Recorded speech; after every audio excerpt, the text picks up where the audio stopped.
Buenas noches, gente de UCES. Buenas noches, gente de Azul Formación Superior. Buenas noches a todos los colegas y no colegas que comparten con nosotros esta noche de viernes. La verdad que muy contentos. Vemos que hay gente de este encuentro, este segundo encuentro federal, gente de todo el país, gente del Chaco, de San Luis, de Misiones, de La Pampa, de Bahía Blanca, de Santiago del Estero, de Santa Fe, de Mendoza, Corrientes, La Rioja, Buenos Aires, Río Negro, Jujuy. Son algunos de los que leí en el chat. Pido disculpas si omití no leer alguno. ¿Cómo estás, Felipe? ¿Qué tal? Buenas noches. ¿Cómo estás, Mariano? ¿Cómo andan todos? Todas. Muy buenas noches. Gracias por estar ahí. Hermosa noche de viernes para hablar un poquito de historia. Te felicito por el programa del viernes pasado en Radio Nacional, el del Cordobazo. Me encantó, me encantó. ¿Y hoy hay programa? Hoy al programa, nada más y nada menos que un homenaje a Alfredo Alcón, una entrevista que le hice hace algunos años y bueno, pareció linda rescatarla. Él habla de muchísimas cosas súper interesantes, el rol del actor, sus vivencias durante la época de la AAA, la dictadura, la elección de su repertorio, el vínculo con sus autores preferidos, Shakespeare, García Lorca. Bueno, la verdad que muy lindo recuerdo. Así que después que termina esto, si tienen ganas después de comer, a las 10 de la noche por Radio Nacional, lo pueden escuchar por internet, AM870, Radio Nacional, radionacional.com.ar, así que lo pueden escuchar de cualquier lugar, al querido maestro Alfredo Alcón, recordando al querido maestro que siempre está con nosotros, ¿no? Un actorazo, una gran persona por otra parte.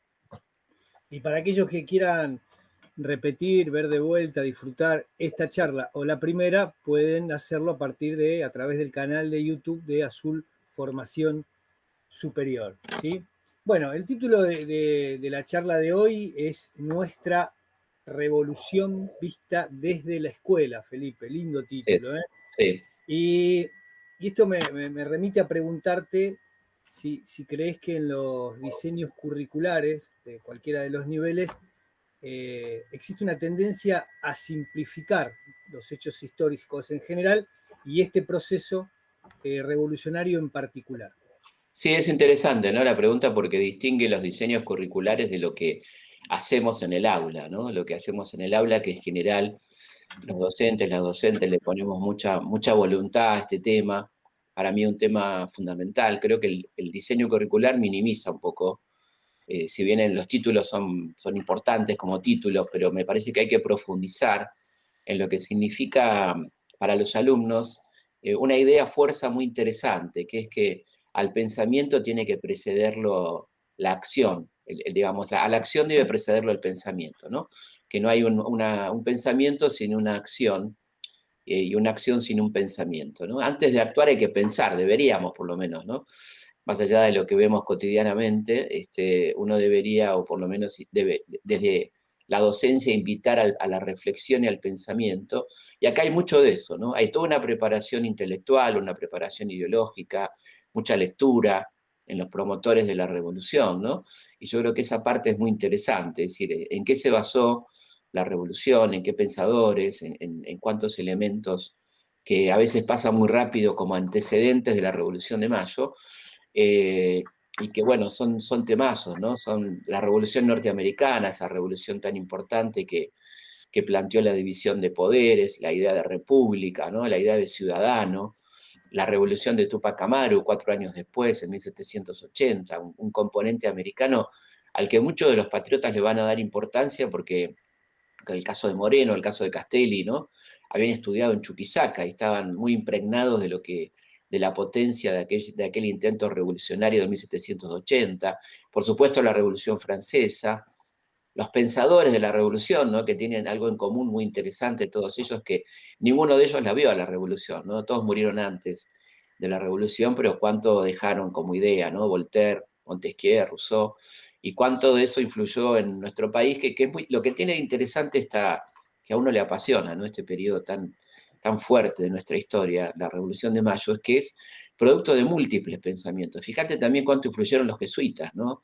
Vittoria Suárez, ¿no? Todos estos pensadores que tenían una idea muy fuerte de lo que significaba el autoritarismo, la voluntad popular, ¿no? Así que todo eso aparece o debería aparecer previamente a la Semana de Mayo, hablar de los detalles de la Semana de Mayo, todo el componente, este componente ideológico tan interesante, ¿cierto? ¿Pensás, Felipe, que en esta simplificación de los diseños curriculares hay una especie de subestimación de nuestros jóvenes? Sí, sí, claramente, ¿no? Históricamente, valga la redundancia, históricamente la historia se basó mucho, los diseños curriculares y las bajadas ministeriales se basaron mucho en esta idea de que el niño no está en condiciones de comprender, ¿no? Entonces hay que simplificar y no hay que plantear un tema que es un tema central en la historia, que es el concepto de conflicto, ¿no? Sin conflicto no hay historia y entonces aparecen ahí en panteones irreales conviviendo gente que en la vida real no convivía, ¿no? Que no se soportaba y que tenían ideas muy, muy fuertes y muy distintas. Alvear y San Martín, por ejemplo, ¿no? Rivadavia y San Martín, o Moreno y Rivadavia, que se los pone como una continuidad histórica, cuando por supuesto las cosas no fueron así, lo vamos a ver un poquito después cuando hablemos de Moreno, pero digo, esta idea de que el niño no entiende, no comprende, bueno, primero que está hablando de un niño piagetiano, un niño que tiene 70 años, 80 años más o menos, porque las teorías de Piaget son de los 40 y 50, ¿no? Y hoy el niño o la niña tienen son niños digitales, con otra mentalidad, con múltiples fuentes de información, ¿no? Ya la escuela no tiene el monopolio del saber, por lo tanto llegan a la escuela con un montón de herramientas que si no saben pueden saberlo en décimas de segundo con su celular. O sea, hay otra realidad absolutamente que la escuela atrasa, no porque los docentes atrasen, sino porque hay un esquema histórico de manera de plantear la educación casi unilateral, que evidentemente pertenece mucho más al siglo XX, mediados, diríamos, del siglo XX, que a la segunda década del siglo XXI, ¿no? Felipe, una curiosidad, yéndonos un poquito más a tu biografía, a tu historia personal. ¿Tenés algún recuerdo de tu vida escolar en el que hayas participado activamente de algún acto? ¿Quién no, no? ¿Quién no? Claro. Sí, claro, por supuesto, fui todo. A lo largo de los 7 años de la primaria fui todo. Fui mazamorrero, fui vendedor de empanadas, fui San Martín, fui Belgrano, me tocó hacer de todo y bailar el pericón, que por supuesto bailaba muy mal, y me sacaban sin ningún tipo de miramiento, no existía en esa época esos miramientos, me sacaban directamente, me decían que no, que salga de ahí. Me pasó con el coro a veces también, después fui mejorando un poco la voz, pero viste que en esa época te decían no servís, para esto no servís y Claro, ya está. sí, sí, sí. Así que sí, ahí he atravesado con suerte diversas, todos los actos que los reivindico. Yo no, el acto escolar para mí es un hecho muy lindo que puede ser realmente reivindicado y es un ejercicio pedagógico que bien usado es realmente muy lindo, ¿no? Es algo donde va la familia, la comunidad educativa, donde hay mucha emoción, mucha emotividad, donde todos ponen una cuota de emotividad muy fuerte. Y yo creo que debería, generalmente últimamente se hace mucho más que en mi época, aprovecharse los actos escolares como un momento didáctico, de aprendizaje, de transmitirle a la familia curiosidad sobre ese momento histórico, ¿no? Porque también en lo que decías antes hay algo muy interesante, que es la idea del poder o de ciertos intereses del poder, en que la historia es un tema de la primaria y la secundaria, ¿no? Que el ciudadano no necesita de la historia, ¿no? Entonces, de hecho, la gente cuando le decís la historia, Revolución de Mayo, me acuerdo de la primaria, ¿no? Como que es un tema donde lo vamos a ver en la primaria y nunca más lo vamos a volver a ver en nuestra vida. Y como ciudadanos es fundamental conocer, ¿no es cierto?, las bases de nuestra revolución fundadora, de dónde venimos, ¿no? Porque si no sabemos de dónde venimos, no sabemos dónde vamos. Pero hay una idea de que la historia es una materia, ¿no? Es una materia escolar, ¿no? No tiene que Ujú. ver con nuestra cotidianeidad, de para qué me sirve, ¿no? Es algo que, bueno, que tuve que atravesar, en algún caso soportar, en la primaria y la secundaria, y ya está, ¿no? Ya cumplí con la historia, Ya digamos, está. sería un poco eso, ¿no? Claro, claro, claro. Viste que tenemos como una tendencia, ¿sí? Es como un ADN de los argentinos a jerarquizar todas las cosas, ¿viste? Y se suele intentar determinar a veces qué acontecimientos, qué fechas históricas, qué procesos son más relevantes que otros. Y dos Sí. que están ahí disputándose son el 25 de mayo y el 9 de julio. Felipe, coincidís con esa lógica? Y de ser No, así, ¿cuál te no, parece que es más importante? no coincido, pero evidentemente en este caso podría aplicar, ¿no? No coincido con la lógica del top five, digamos, de a quién querés más, a tu mamá o a tu papá, digamos, sería un Claro. poco así. Pero digo, acá hay una lógica que tiene que ver con que evidentemente de las dos fechas la más importante es el 9 de julio, porque es el día de la independencia, donde realmente proclamamos la independencia. Pero es cierto que sin 25 de mayo no hay 9 de julio, ¿no?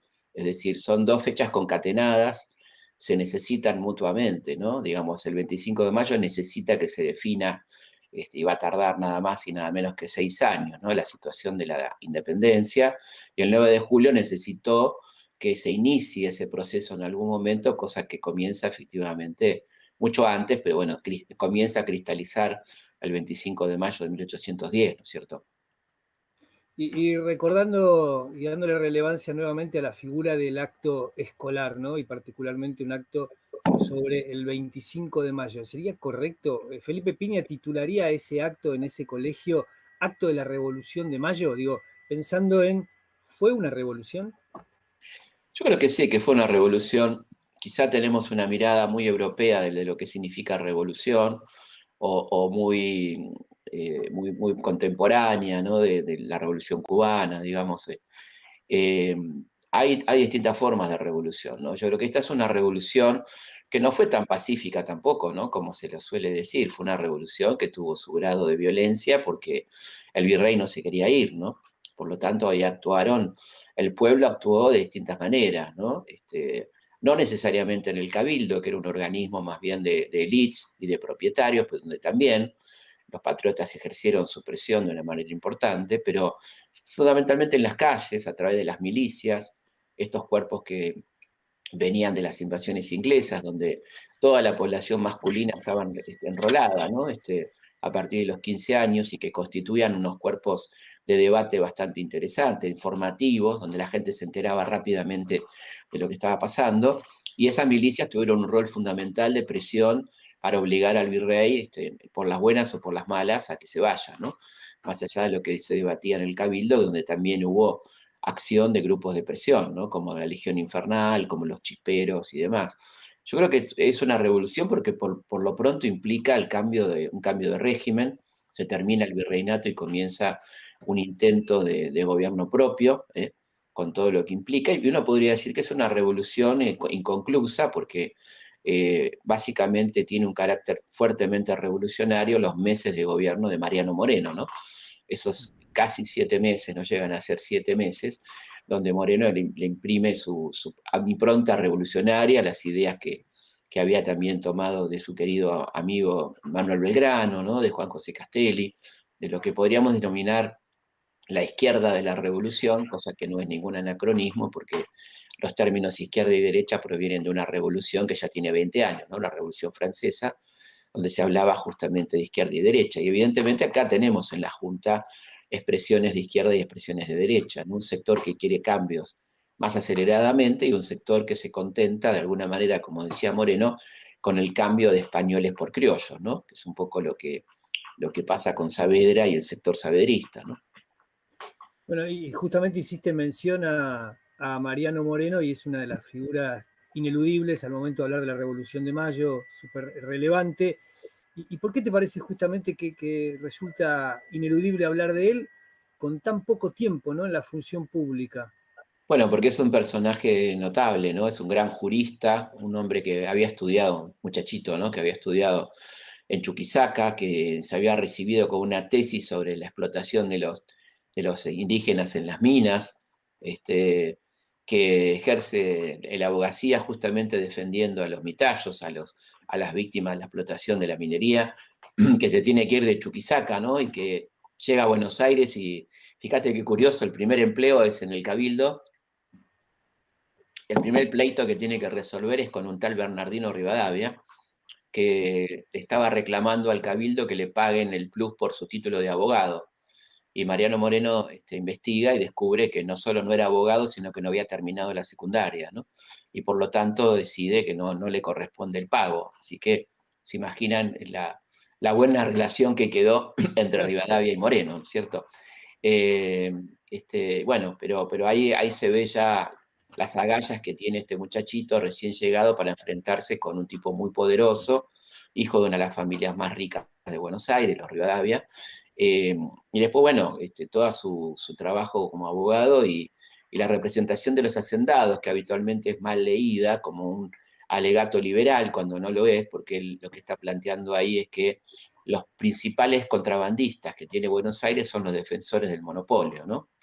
Es decir, los Álzaga, los Martínez de Oz, los grandes comerciantes de Buenos Aires, que quieren el monopolio porque son los únicos que pueden comprar y vender, a la vez son contrabandistas, ¿no? Entonces él plantea que hay que cambiar el régimen comercial y a la vez dice que hay que defender fuertemente las producciones locales, o sea que para nada es un manifiesto liberal y en general es mal leído, ¿no? Como muchas cosas que pasan o leídas a la ligera, y este es el caso de los textos de Mariano Moreno previos a la Revolución, y después durante la Revolución, bueno, hace una tarea extraordinaria, ¿no? Por ejemplo, fija el salario docente, la jubilación docente, un salario mínimo para los jornaleros del campo, después, bueno, la cuestión de la Gaceta, ¿no? La creación de la Gaceta, que vamos a conmemorar ahora el 7, un nuevo aniversario de un órgano de prensa extraordinario, ¿no? De la Revolución, donde él, además de publicar el contrato social de Rousseau por entregas, publicaba 2 páginas de rendición de cuentas, de cuánto ingresaba y en qué gastaba el dinero el gobierno, ¿no? Y él, como sabía que la Gaceta era para pocos, que era para una minoría, que la podían leer 1000 personas como mucho en Buenos Aires, la hacía leer en los templos después de misa y en los cuarteles, para que en definitiva se terminaba enterando del contenido toda la población de Buenos Aires, ¿no? Así que fíjate qué moderno en cuanto al método de comunicación, que era también Mariano Moreno, ¿no? Cuando hablas de Moreno se nota que lo haces desde una profunda admiración, Felipe. Sí. Y no solo escribiste un libro sobre la Revolución de Mayo, que lleva por título 1810, sino que también escribiste un libro específicamente Sí. sobre Moreno, imaginando cosas que no pueden pasar, pero sabiendo que sos un gran entrevistador. Justamente empezábamos la charla contando una entrevista que le hiciste a Alfredo Alcón. ¿Te gustaría entrevistarlo a Mariano Moreno? Sí, ¿Qué me le encantaría. preguntarías, no? Encantaría. Hay muchas cosas, ¿no? Como qué pasó realmente, ¿no? Con ese final tan trágico, por supuesto, aunque más o menos sabemos, ¿no? Que murió no murió de muerte natural, ¿no? Que se le dio un remedio que era un antiemético, un antivomitivo, bueno, que se lo da en exceso al capitán, y así lo cuenta Manuel Moreno, su hermano, y Tomás Guido, ¿no? El secretario, ambos testigos de ese momento fatal. Pero le preguntaría muchas cosas, ¿no? Cómo se sintió aquel 25 de mayo, ¿no? Qué ilusiones tenía cuando empezó esa nueva etapa, ¿no? Por la que había soñado tanto, con la que había soñado tanto tiempo. ¿Qué pensó cuando la Junta decide fusilar a Liniers, ¿no? En ese contexto de contrarrevolución tan potente que se da a partir ya mismo del día 25, cuando el virrey Cisneros está armando una contrarrevolución, ¿no? Y como ustedes saben, la decisión de la Junta, y particularmente de Moreno, es deportarlo automáticamente al virrey y a sus colaboradores que estaban armando la contrarrevolución en Buenos Aires, ¿no? Bueno, es un personaje fascinante. Yo la verdad que me Sí. encantó hacer el libro La vida por la patria, porque es una vida tan corta, pensemos 32 años, ¿no? No llegó a cumplir 33, y tan llena de situaciones tan interesantes, ¿no? Y bueno, ya que estamos haciendo historia contrafáctica, vamos a permitirnos hacer un poquitito más, ¿no? Y como vos decías, bueno, Mariano Moreno fallece en alta mar y, como sabemos, envenenado, y justamente un año y algunos meses antes de que arribe a estas tierras, de que retorne a sus tierras, don José de San Martín. ¿Cómo te imaginás que hubiera sido esa relación entre San Martín y Moreno? Y aún pensándolo vivo a Moreno, ¿cómo hubiera actuado en el Congreso de Tucumán? Qué interesante, ¿no? Porque yo creo que tenemos una manera de responder a eso, sin escaparnos mucho de la certeza histórica, y es que conoció a Monteagudo, que Monteagudo era el más ferviente morenista y por lo tanto continuador de las ideas de Moreno, con las cuales San Martín inmediatamente empatizó, ¿no? Se sintió representado por el ideario morenista y va a aplicar algunos de los pensamientos de Moreno en su breve gobierno, breve pero potente gobierno en Mendoza, ¿no? Esos 3 años de gobernador. Así que yo creo que se hubieran llevado extraordinariamente bien, porque en definitiva San Martín se incorpora al partido morenista, que es la Sociedad Patriótica, ¿no? Que tenía como líder a Bernardo Monteagudo. Así que hubiera habido una gran sintonía entre ellos, no tengo ninguna duda. Y en el Congreso de Tucumán creo que hubiera sido extraordinario, ¿no? La figura de Moreno, un hombre que, por ejemplo, planteaba la necesidad de pensar un modelo federal, ¿no? Contrariamente a lo que se dice, Moreno escribe un artículo extraordinario sobre el federalismo, inclusive pensando en un futuro Congreso, ¿no? Porque él dice sobre las miras del Congreso próximo a reunirse, que en realidad lamentablemente no se va a reunir hasta 1816, ¿no? Pero él habla ahí de las virtudes del federalismo, y fíjate que la historia en general lo pone a Moreno como unitario y a Liniers como federal, cuando Liniers jamás habló de federalismo. Por otra parte, Liniers era un hombre muy poco dado a la escritura, ¿no es cierto? No escribió mucho Liniers, y Moreno se cansó de escribir, digamos, y entre todo lo que escribió un artículo extraordinario sobre las virtudes del federalismo, ¿no?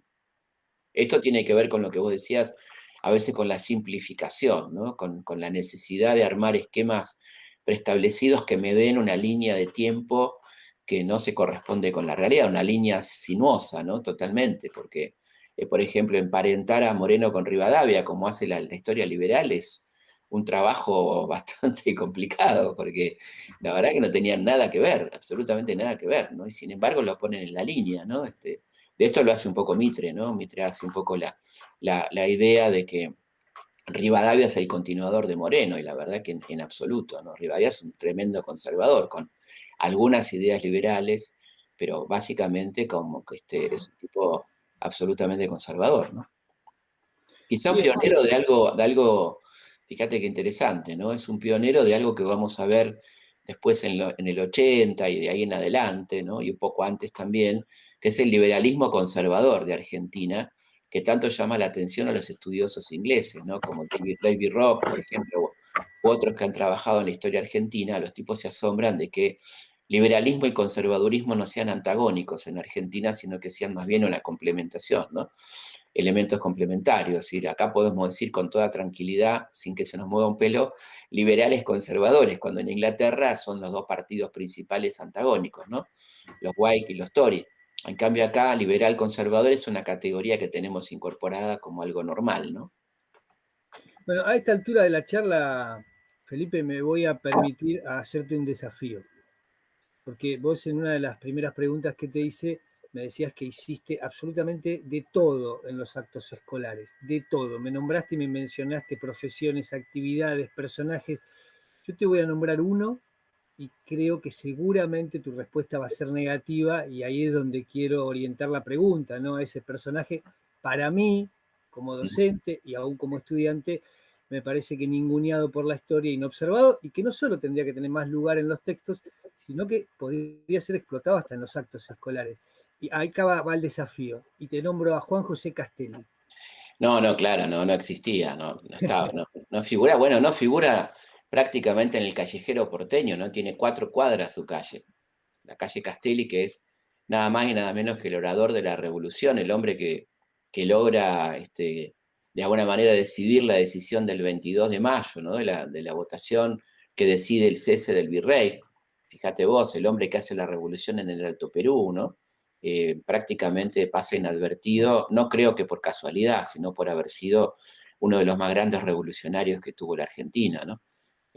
Compañero de Belgrano, un hombre que lo reemplazó a Belgrano muchas veces en el consulado, porque por situaciones de salud de Belgrano, él era primo de Belgrano y lo reemplazó varias veces en el consulado con gran solvencia, y peleando para que le paguen, porque no le querían pagar las suplencias que hacía, ¿no? Y él decía que, por supuesto, a toda persona que trabaja le tienen que pagar, y el virrey se negaba a pagarle la suplencia porque, por supuesto, no lo quería tener a Castelli en el consulado, obviamente, ¿no? Otra muerte terrible y prematura, ¿no? Eh, una muerte tremendamente injusta, triste, ¿no? Juzgado por hacer la revolución, ¿no?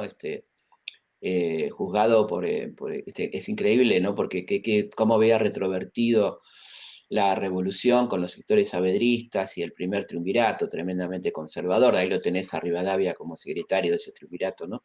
Donde una de las preguntas que le hacen en el juicio es si se le faltó respeto a Fernando VII, ¿no? Fíjate vos. Y ahí Monteagudo, que era su defensor y que sabía que ya el pobre Castelli se moría, dice, puedo decir con orgullo que se le faltó el respeto en todas las formas posibles al señor Fernando VII, ¿no? O sea, de alguna manera homenajeando a su querido amigo que ya no podía defenderse, pero que como te estabas refiriendo de alguna manera a esa muerte trágica que tiene que ver con un cáncer en la lengua, ¿no? Algo impresionante, ¿no? Porque pensemos que el orador de la revolución termina con un... Felipe, eh, las mujeres y la Revolución de Mayo, el papel de las mujeres durante el periodo, durante la revolución. Yo creo que ahí hay una gran voluntad en potencia, una gran, digamos, muchas ganas de participar y pocas posibilidades de hacerlo, ¿no? En términos de lo institucional. La mujer no podía participar en el cabildo, no le estaba permitido, no le estaba permitido, ni siquiera asistir a las sesiones, ¿no? No ya hablar en el cabildo, sino siquiera asistir. No le estaba permitido publicar sus ideas en la prensa. Recordemos que las mujeres no firmaban sus libros, ¿no? El caso de Mary Shelley, la autora de Frankenstein, que lo firmó su marido, porque ella no podía. Estamos hablando de la Inglaterra de la década del 10, ¿no? Así que la mujer no tuvo un rol protagónico en ese sentido, no porque no quisiera, sino porque no la dejaron, pero intentó por todos los medios tenerlo y lo va a tener, lo va a empezar a tener fundamentalmente en el campo militar después, ¿no? Cuando ya se empiece a incorporar a los ejércitos como María Remedios del Valle, como Juana Zurduy y tantas mujeres que fueron tan valientes y guerreras a la par de los hombres, ¿no? Había ahí una mujer interesante también que era Mariquita Sánchez, que la historia oficial la coloca como una simple anfitriona, una especie de Mirta Legrand o de Juanita ahora, ¿no? De recibir gente para escuchar nada más, aunque Juanita opina por lo menos, pero Mariquita parece que no la dejaban opinar, ¿no? Cosa que es totalmente inverosímil, porque cuando uno lee digamos, las memorias de Mariquita, se das cuenta que es una mujer de mucho carácter, de una gran calidad de pensamiento, y es muy difícil que se haya quedado callada en esas tertulias, en esas reuniones patrióticas. Una mujer que, por ejemplo, logró a los 17 años que le permitieran casarse con quien ella quería, cosa que era prácticamente imposible, y ella litigando consigue eso, ¿no? Recordemos que las chicas eran de alguna manera casadas por sus padres según la necesidad o voluntad económica o política, y ella logra eso. Así que ahí tenemos una mujer muy interesante que va a atravesar la historia argentina. Las memorias de Mariquita son sumamente interesantes, pero fíjate también ahí cómo se le asigna un rol secundario, ¿no? La que cantó el himno, ¿no? Es decir, las mujeres o son las que bordaron las banderas o cantaron el himno o hicieron cosas secundarias, digamos, así planteado, basado en esta frase tremenda que es, detrás de todo gran hombre hay una gran mujer, ¿no? Pero bueno, ahí vemos. Donaron sus joyas. Claro, ¿viste? Ahí tenés, por ejemplo, para que uno vea la calidad de las mujeres que teníamos, María Guadalupe Cuenca, la mujer de Mariano Moreno, ¿no? En esas cartas que nunca llegaron, porque ella le empieza a escribir a su marido cuando él se va y no sabe que está muerto y le sigue escribiendo, porque no tiene forma de enterarse, esas 14 cartas. Ahí hay una redacción extraordinaria, una calidad de redacción y una gran visión política, porque ella le va contando al marido qué está pasando con la política, cómo se está perdiendo la revolución, y se lo cuenta y después le cuenta cómo lo ama, cómo lo extraña, ¿no? Esas cartas cargadas de política y de revolución y de amor, ¿no? Las cartas de Guadalupe, que son tan extraordinarias, ¿no es cierto? Bueno, contarte, Felipe, que empezaste a desarrollar el tema mujeres y el chat se superactivó, hay como que se... Qué bueno, Sí, qué sí, bueno, sí. ¿no? Porque cuando te dicen, ¿qué hay de nuevo de la Revolución de Mayo? Yo digo, últimamente cuando me preguntan, digo, hay de nuevo que hay un interés por preguntar qué pasó con las mujeres, ¿no? Claro. Cosa que antes no, ni siquiera se mencionaba. Por suerte nosotros siempre lo hicimos, siempre hablamos de las mujeres, ¿no? Desde hace mucho tiempo, pero ahora es como que quizá algunos por sentirse políticamente correctos, otros porque sinceramente lo sienten, otros y otras, pero lo bueno es que ya no hay un tema en el que uno no quiera saber o no quiere interrogarse de cuál fue el rol de la mujer, lo cual evidentemente es un momento altamente interesante, ¿no? Donde no dejemos afuera a la mitad de la población, porque hay que tener presente que cuando dejamos afuera a las mujeres, estamos dejando afuera a la mitad de la población exactamente, ¿no? Entonces, creo que es muy interesante que esta inquietud por el rol femenino en los diferentes momentos de la historia argentina, ¿no? Sí, sí. Alejandra dice, un gran rol ocuparon las mujeres a lo largo de la historia.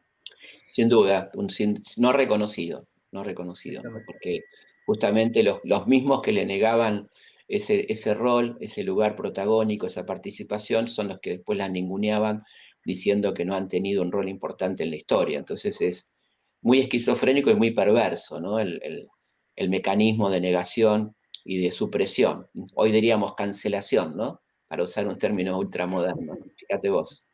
Bueno, Verónica dice, gracias por visibilizarnos, Felipe.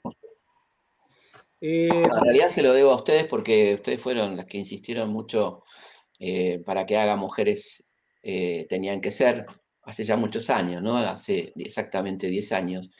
Y a partir de ahí, bueno, me fui metiendo cada vez más en el tema y después pasó algo muy lindo que fue en mis visitas a colegios, las chicas que me decían, no estamos en los manuales, no existimos en los manuales.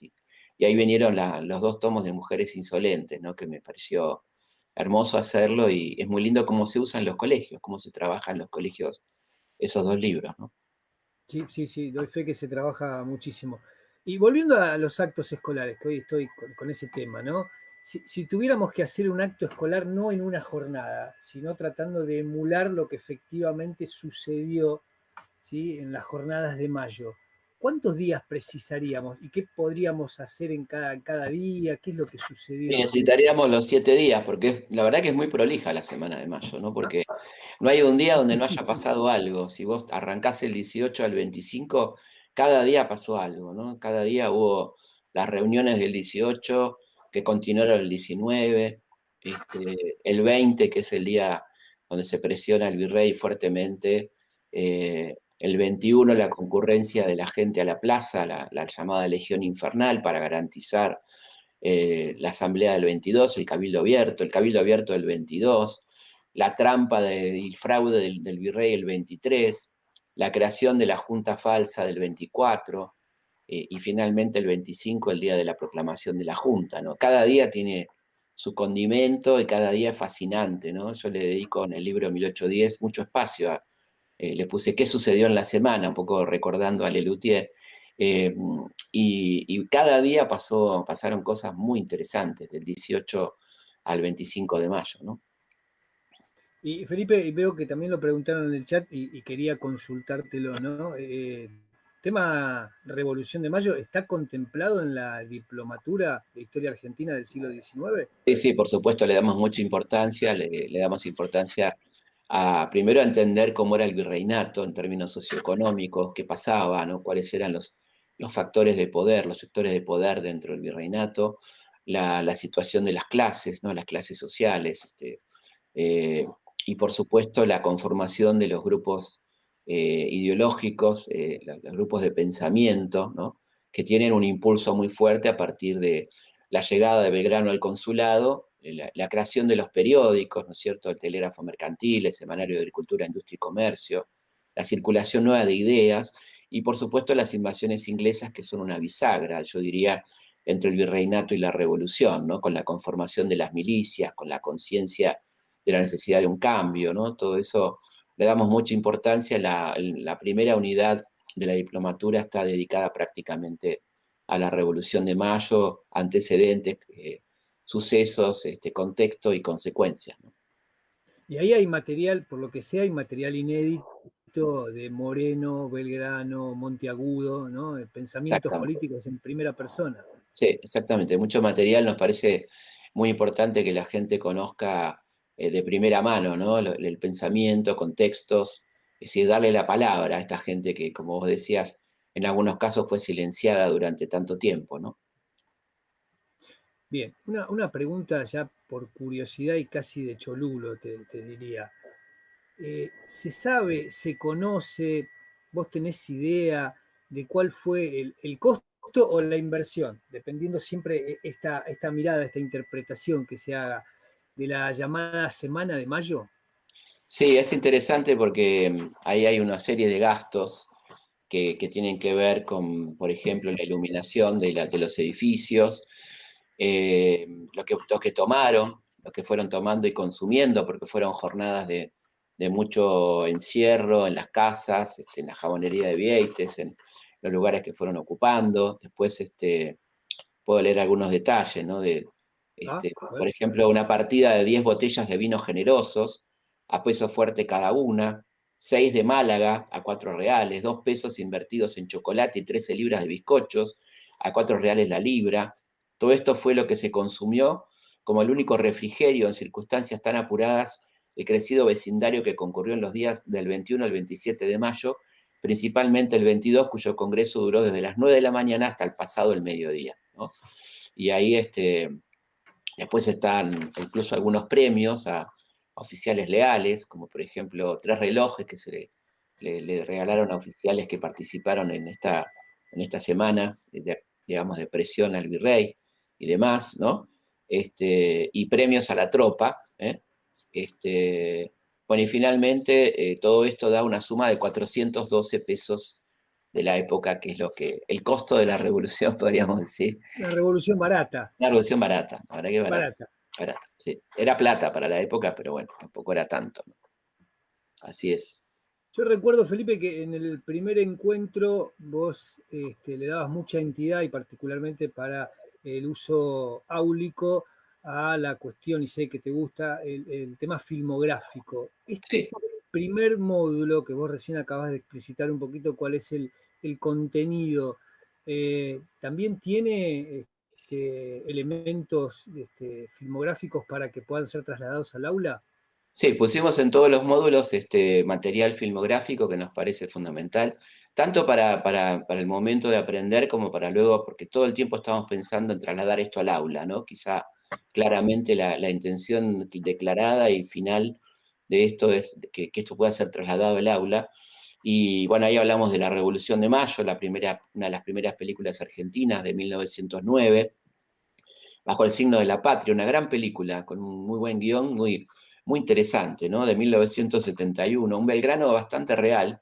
Nacho Quirós lo encarnó, una película de Mujica, una gran película argentina, ¿no? El Grito Sagrado de 1954 y Cabeza de Tigre, una película reciente, que habla del tema del fusilamiento de Liniers y ese contexto de la revolución, ¿no?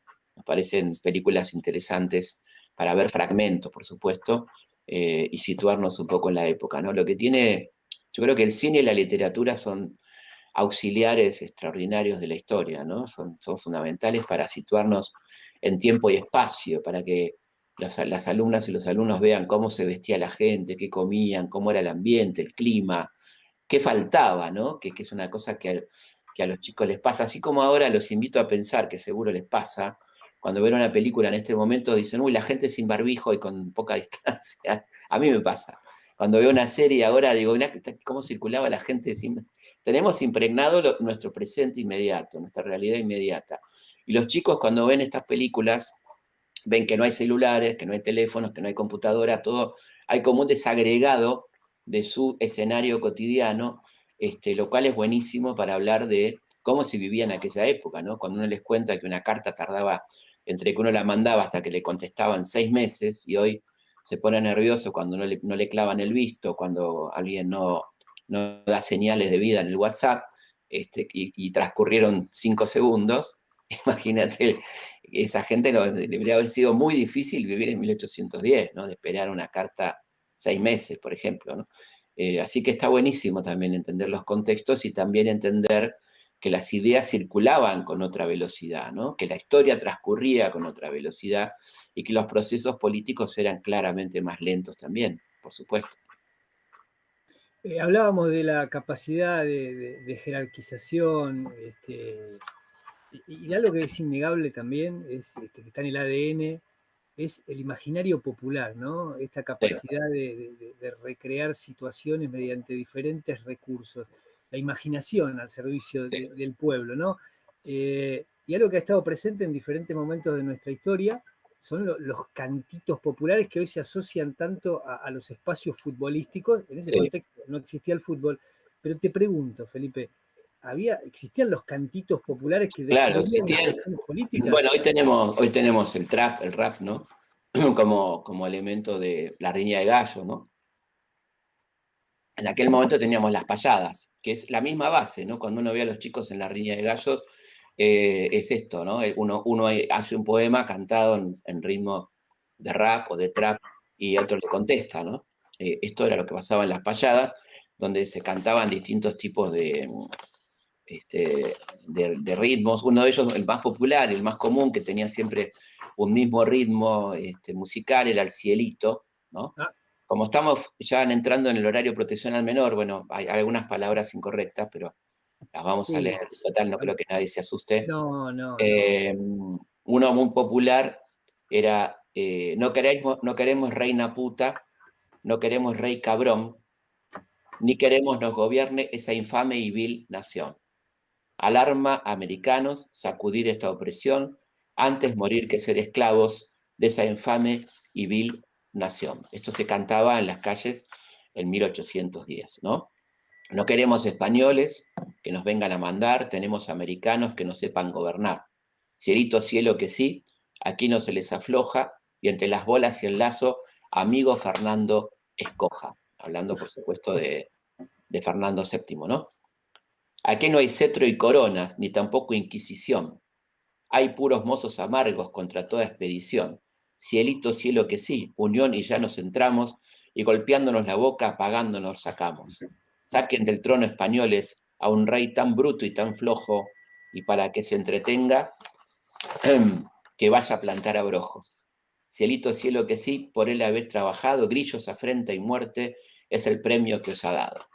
En esta bueno, esto era la voz del pueblo, ¿no? Que siempre estuvo presente. Fíjate qué interesante cuando trabajamos la década del 30, el tango social, ¿no es cierto? Ajá.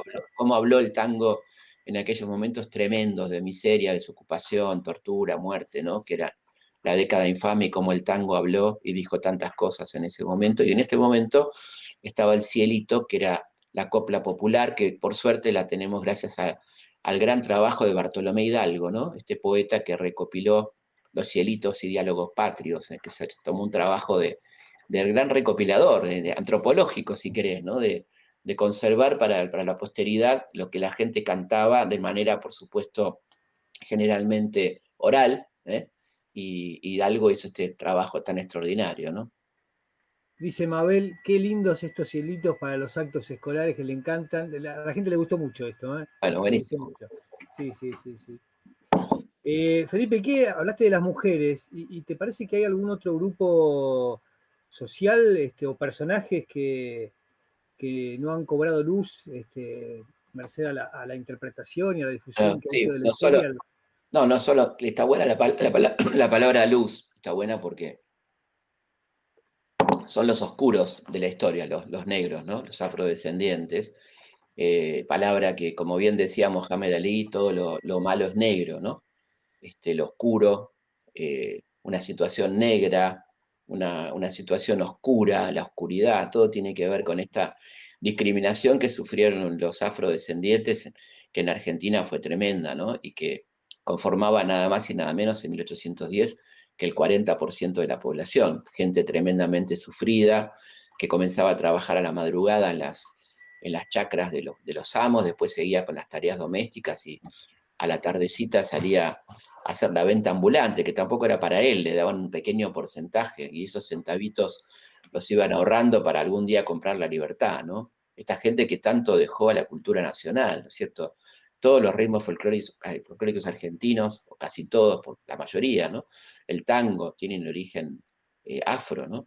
Fíjate cuánto nos ha dejado la cultura afro y qué poco hablamos de ella y cómo se ningunea a este grupo étnico, ¿no? Hace un ratito te hice un desafío, ¿sí? Ahora me animo a hacerte otro desafío, pero no histórico. Ahora te voy a desafiar en términos psicológicos, Felipe. Te hago Sí. una pregunta muy concreta, a ver si tenés la posible respuesta. Eh, ¿Sentían angustia nuestros próceres? No, no, la verdad que no creo que sea la palabra. Podrían haber sentido en algún momento, pero seguramente no en el momento de declarar la independencia, ¿no? Creo que en ese momento, y esto está categóricamente demostrado porque la noche de la independencia hubo un gran baile donde uno que está angustiado generalmente no baila, ¿no? Claro. Y fue un gran festejo donde Manuel Belgrano conoce a su pareja, a María Dolores Elguero, ¿no? Ahí la conoce en el baile de la noche del 9 de julio de 1816. Muy prolijo Manuel para conocer a su pareja, ¿no? Así que no, la verdad que podemos confirmar que no hubo angustia el 9 de julio de 1816. Preguntan, hay mucha gente que está preguntando, yo estoy siguiendo, mientras converso con vos, estoy siguiendo todo lo que sucede por el chat, ¿sí? Y preguntan cómo obtienen información sobre la diplomatura. Yo lo que sugiero es básicamente o poner en Google Azul Formación Superior, ¿sí? O Lo más buscar fácil. tanto en Instagram como en Facebook las redes que tiene Azul Formación Superior, y ahí van a poder acceder al programa completo de la diplomatura y al contacto con algún asesor o alguna asesora que les pueda dar mayor información sobre esto, que la verdad que me parece que era necesario. Me parece que justamente esto que vos decías al principio, ¿no? De que es una materia, pasó a ser una materia y me parece que hay que gestar y hay que posibilitar una instancia mayor de formación en términos históricos, porque los docentes lo requieren, lo precisan, lo sienten como necesario, hay como una preocupación. Sí, además la verdad que quedó muy, muy interesante, hay bueno, muy importante el rol de Mariano en todo esto.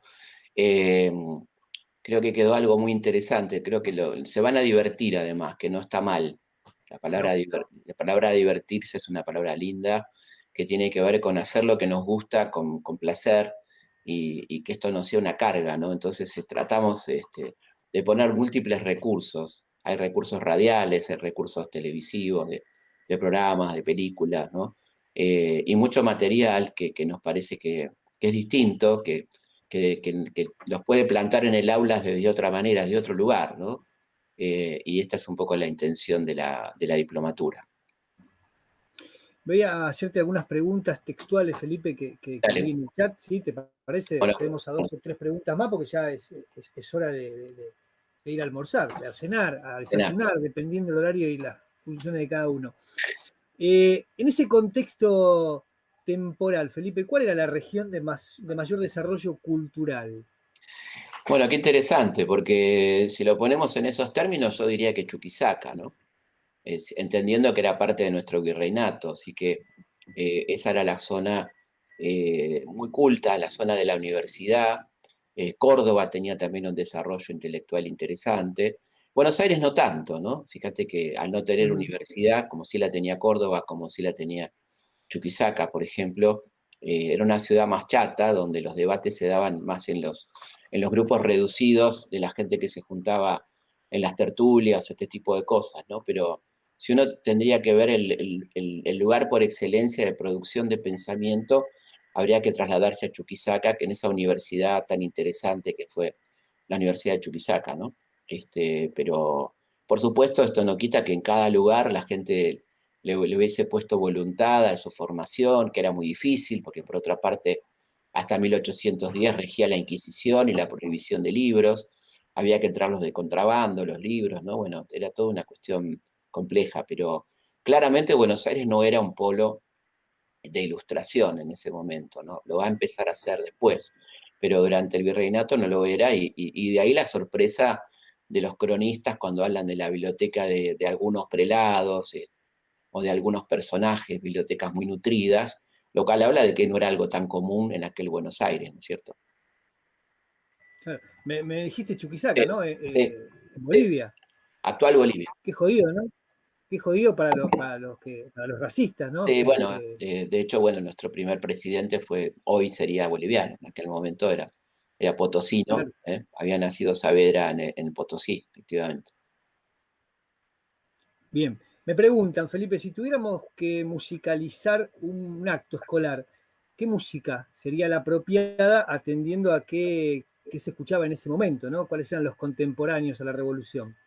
Y la verdad que era la música europea de ese momento, que empezaba a escucharse los vals, digamos, el minué era una música muy común en aquel momento, y yo creo que sí, en términos gauchescos estaba el cielito, que era como el gran refugio para ponerle letra a una música que ya estaba instalada, ¿no? Eh, y sí, básicamente la música era esa. La música tenía como dos niveles: la música popular, que era esta que se iba conformando de la música criolla, y la música culta, como se decía, que se escuchaba en los salones donde había piano, que básicamente era la que se escuchaba en las tertulias, ¿no? En aquel momento. Recordemos que ya hay personajes componiendo como Beethoven, por ejemplo, ¿no? Ya está el prerromanticismo a pleno en Europa, y algunas de estas cosas llegaban acá, por supuesto, ¿no? Pero si hablamos de música que se escuchaba y que se bailaba, por ejemplo, estaban los minués, ¿no? Quiero Y hacer hay eco un, del hay un chat. personaje muy lindo ahí que tiene que ver con la música que están haciendo en este momento y que va a ser después muy importante, que es Juan Bautista Alberdi, ¿no? Fíjate, el primer libro de Alberdi es un libro musical algo así como cómo tocar el piano en pocas lecciones, y después uno de apreciación musical, antes de dedicarse a la política, ¿no? A lo constitucional. Alberdi era músico y escribió los famosos minués argentinos, ¿no? 3 minués argentinos muy lindos, un poco más tarde estamos hablando, porque Alberdi está naciendo ahí por el año 10, ¿no? El 10, el 11.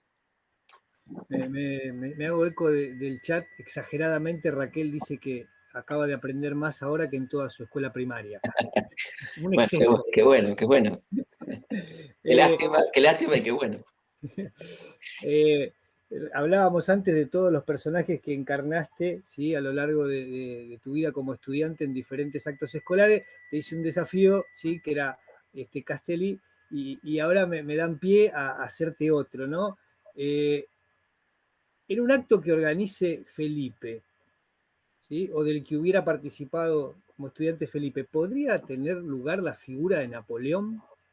Y podría tenerla porque es un tipo central en nuestra historia, ¿no? Porque la ocupación española por parte de Napoleón es la que determina la caída de los Borbones y todo lo que tuvo acá que ver, ¿no? Napoleón es un personaje fascinante es un personaje muy contradictorio, al cual, por ejemplo, tanto Belgrano como San Martín admiraban en algún aspecto y detestaban en otro, ¿no? A mí me pasa lo mismo, me parece que es un tipo sumamente interesante, pero que termina convirtiendo una revolución en un imperio, ¿no?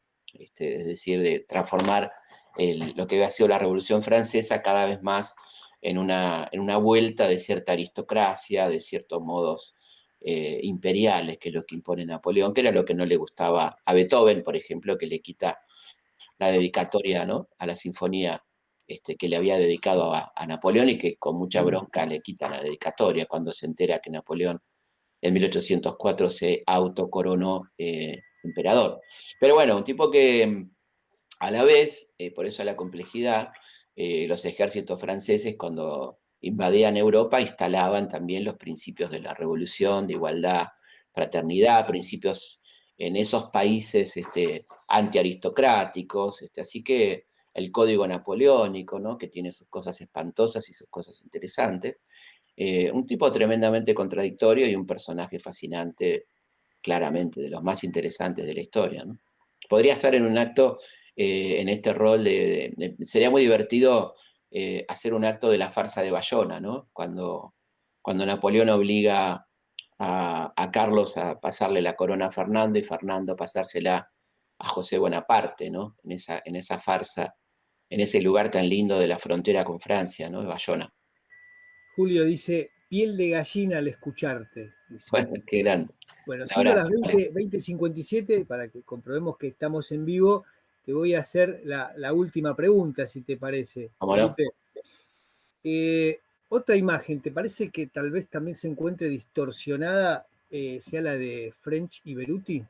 Sí, claramente, porque fueron dos tipos muy importantes que después tuvieron un desarrollo interesante. French fue integrante del Ejército del Norte, por ejemplo, ¿no? Y que además, bueno, claro, distorsionada en el sentido que aparecen repartiéndoles carapelas y fueron dos hombres muy importantes al frente de la Legión Infernal, ¿no? De este grupo que fue a exigirle al virrey que convocara finalmente al Cabildo del 22, ¿no es cierto? Así que no eran solamente gente que se dedicaba a la mercería, ¿no? O a repartir cintitas, eran un poco más que eso, seguramente.